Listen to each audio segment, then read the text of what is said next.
Bonsoir chers amis de Rivarol, j'espère que vous allez bien. Ce soir je vais vous lire un article qui s'intitule Les Juifs, l'usure, l'esclavage et les enlèvements d'enfants, mythe ou réalité. Un article de Jean Terrien bien sûr, extrait du Rivarol numéro 3469 du 28 avril 2021. Dans le précédent numéro de Rivarol, en l'occurrence Finkelkraut, Goldnadel et la pédophilie, numéro 3468, nous avons tenté de remonter à la source religieuse talmudique de la défense systématique des pédophiles et pédocriminels par les élites juives Finkelkraut, Goldnadel, BHL, Jakubowicz, sans parler des nombreuses affaires de pédorabbinisme que nous avons évoquées également dans l'article susmentionné. Nous allons ici tenter une approche plus historique que religieuse pour expliquer d'abord la façon dont des Juifs ont, de tout temps, pénétré les hautes sphères de la société et obtenu la protection des autorités par leur richesse. Puis nous nous pencherons sur certaines pratiques économiques traditionnelles qui expliquent le peu de cas que les élites juives font de la dignité des enfants et des êtres humains. Les Juifs et le prêt à intérêt. Remontons à l'époque, à l'Europe du VIe siècle. À cette époque, l'immense majorité des Juifs s'adonnait au commerce et surtout au prêt à intérêt. Beaucoup étaient marchands d'esclaves, par exemple à Narbonne. Il y en a qui font le commerce maritime.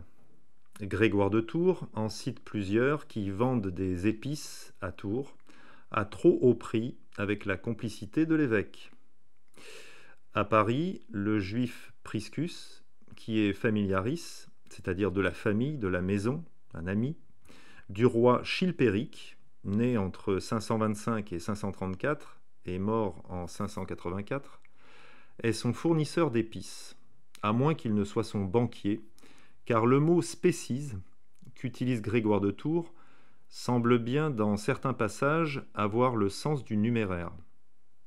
Le mot a en français donné à la fois naissance aux mots épice et espèce.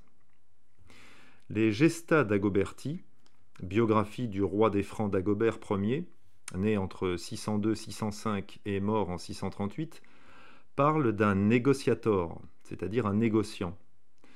Salomon, qui est juif. Mais beaucoup, sans doute la plupart, s'occupent de banques et un grand nombre parmi eux paraît très riche.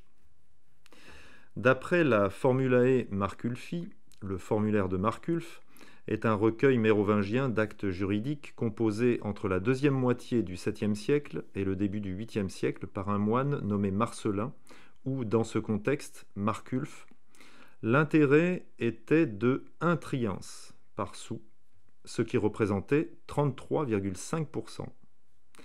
D'après le bréviaire d'Alaric, il n'aurait été que de 12,5%. Il faudrait peut-être en conclure, d'après l'historien médiéviste Henri Pirenne, à une restriction des capitaux entre les deux dates. L'Église ne cesse de défendre aux clercs et même aux laïcs de pratiquer l'intérêt usuraire.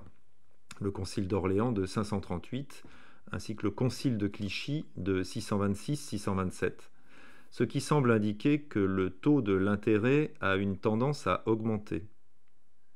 Ce sont les Juifs surtout qui se mêlaient de ce commerce d'argent.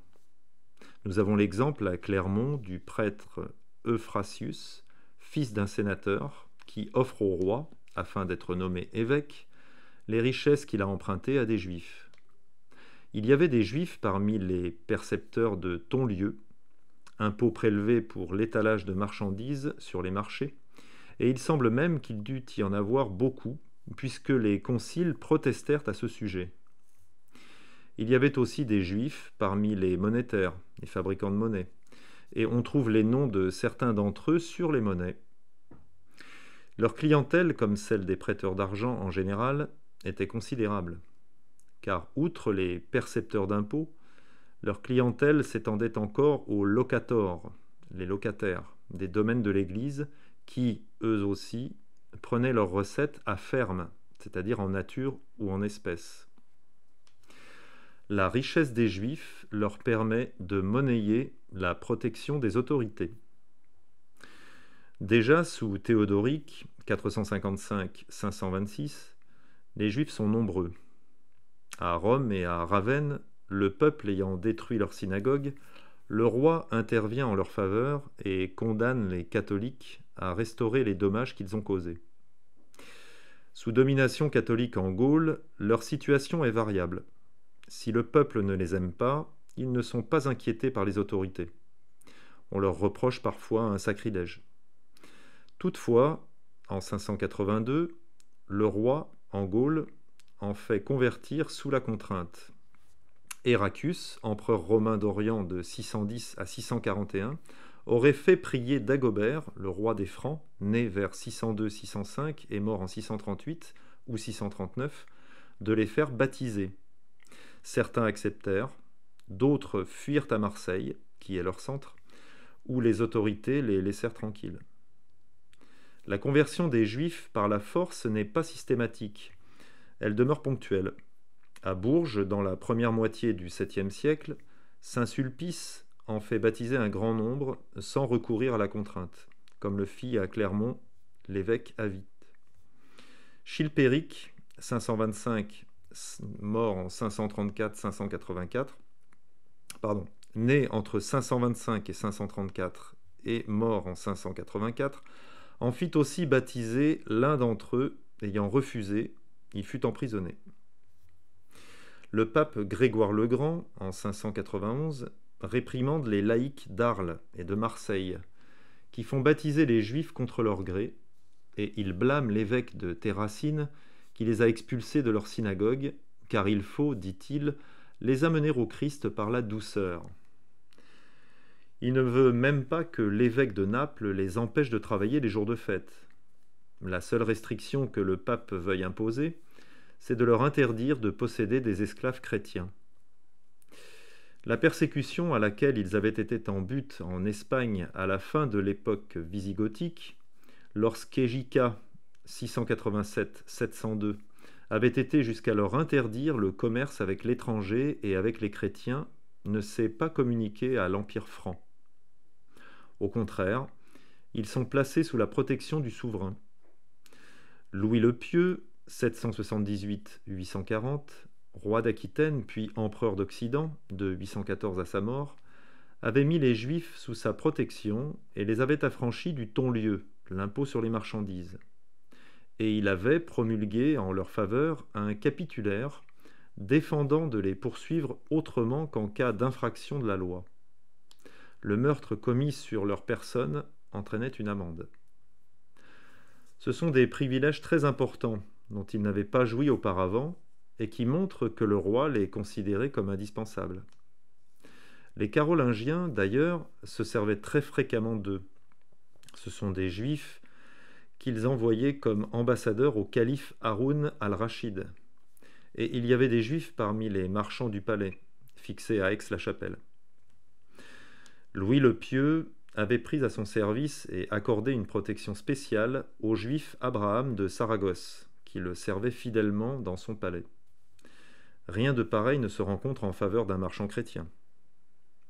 Un privilège de Louis le Pieux est accordé vers 825 à David d'Avitis, à Joseph et à leurs coreligionnaires habitant Lyon. Ils sont affranchis du ton-lieu et autres droits frappant la circulation et placés sous la protection de l'empereur.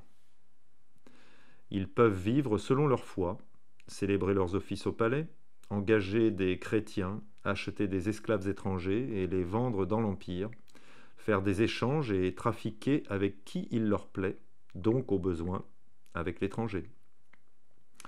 Ce que nous savons des Juifs par les formules, les actes juridiques, est confirmé par ce qu'écrit Agobard de Lyon, 779-840, dans ses opuscules, rédigés de 822 à 830. Avec fureur, il y relève les richesses des Juifs, le crédit dont ils jouissent au palais, les actes que l'empereur a fait apporter pour eux par des missi, des envoyés spéciaux du roi chargés de contrôler les représentants du roi à leur égard. Je cite : « Les Juifs, dit-il, fournissent du vin aux conseillers de l'empereur. Les parents des princes, les femmes des palatins envoient des cadeaux et des vêtements à des femmes juives. De nouvelles synagogues s'élèvent. Et Henri Pirenne commente ainsi les propos d'Agobard. On croirait entendre un antisémite parlant de barons juifs. Commerce d'esclaves et kidnapping d'enfants, spécialité de commerçants juifs. Au Moyen-Âge, tous les peuples autour de la Méditerranée ont pratiqué l'esclavage. Européens, arabes, maghrébins, africains. Mais on omet souvent de préciser que des juifs étaient au cœur de ce commerce d'esclaves. L'on peut même dire que sans les juifs, l'esclavage n'aurait pas été un commerce d'une telle ampleur. Le rabbin et historien américain Salomon Greisel, 1896-1980, précurseur de l'étude des rapports entre le judaïsme et l'Église chrétienne au Moyen Âge, rapporte dans son ouvrage « Histoire des Juifs », je cite, « Une branche d'activité exercée par les Juifs pendant le Moyen Âge, la traite des esclaves, requiert quelques explications. Les Juifs furent parmi les plus importants marchands d'esclaves. À mesure que les habitants d'Allemagne occidentale pénétraient plus avant en Europe centrale, entraînant la population slave vers l'Est et accaparant leurs terres, ils faisaient des prisonniers que des marchands juifs achetaient, emmenaient vers d'autres pays, où ils les revendaient à des chrétiens et à des musulmans. » Fin de citation. La grande spécialité des Juifs est donc le commerce des esclaves. Quelques-uns de ceux-ci se vendent dans le pays franc, mais la majorité est exportée en Espagne. On sait qu'à la fin du XIe siècle, le centre de ce commerce des esclaves et des eunuques était Verdun. Les renseignements sur la vente des eunuques datent du Xe siècle, mais déjà entre 891 et 900, les Miracula Bertini parlent des Verdunans negociatores, se rendant en Espagne. D'après Louis Prand, le roi des Lombards d'Italie, de 712 à 744, ce commerce rapportait un énorme bénéfice. Le commerce des esclaves avait été rigoureusement interdit en 779 et 781, et cette défense fut renouvelée en 845. Mais il continua néanmoins. Agobard montre que ce commerce remontait plus haut, continuant sans doute celle de l'époque mérovingienne. Il raconte qu'au commencement du IXe siècle, un homme était venu de Lyon, après s'être échappé de Cordoue où il avait été vendu, alors qu'il était un enfant, comme esclave, par un juif de Lyon. Et il affirme qu'on lui a parlé d'enfants volés ou achetés par des juifs pour être vendus.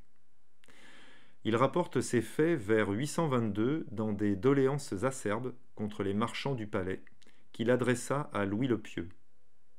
Il contestait les licences royales qui habilitaient les marchands juifs à vendre des esclaves étrangers à l'intérieur comme à l'extérieur du royaume.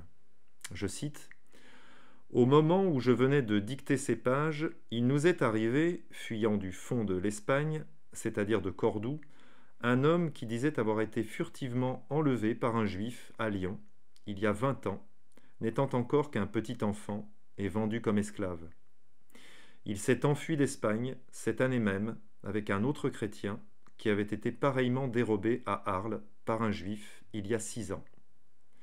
Sur cela, nous avons cherché des personnes qui connussent cet ancien habitant de Lyon. Nous en avons trouvé, et il nous a été affirmé que bien d'autres chrétiens ont été volés ou achetés par le même juif qui, cette année même, a enlevé et vendu un enfant. Enfin, on vient de découvrir plusieurs chrétiens qui ont été livrés par d'autres chrétiens à des juifs, et que ceux-ci exercent sur cet esclave des actions infâmes qu'on aurait honte de décrire. » Fin de citation. Ces actions infâmes sur les enfants sont probablement celles que préconise le Talmud et dont nous avons rapporté la teneur dans notre précédent article. Quand les faits historiques et les textes juifs coïncident. Un article de Jean Terrien, extrait du numéro 3469 de Rivarol, du 28 avril 2021. Chers amis, à bientôt pour une nouvelle capsule.